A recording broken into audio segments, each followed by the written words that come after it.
મારી પત્ની GR company જતી હતી તો અચાનક એને ત્યાં આમેથી પડી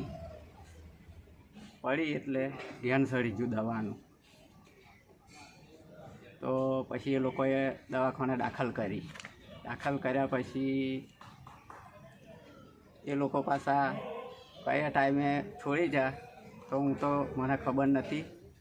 તો અહીંયા હું જે ઘેર આવી 6 વાગે ઘેર આવી એટલે મેં પૂછ્યું તને શું થયું, ખાટલો ઢારીને હોઈ ગઈ એટલે શું થયું. તો મને આજે આ લોકોએ મને ચક્કર આવ્યું એટલે સીધી દવાખાને દાખલ કરી તો મને હવાર લાગી તો તે અરે આખો દિવસ નીકળી જો ફોન ના કરાયો કોઈ જોડે.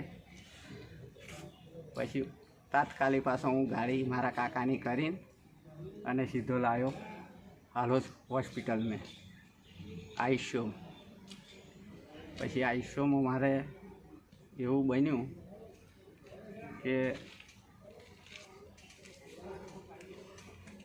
આઈસીયુની અંદર પછી એક રાત રહી રવિવારને દિવસ 8:30 વાગે એનું મોત થઈ ગયું. અને અત્યારે અહીંયા PM મેવાની છે. એ તમારું નામ? મારું નામ ગમેશભાઈ. શું થાવ એમના? હું એનો પતિ થયો.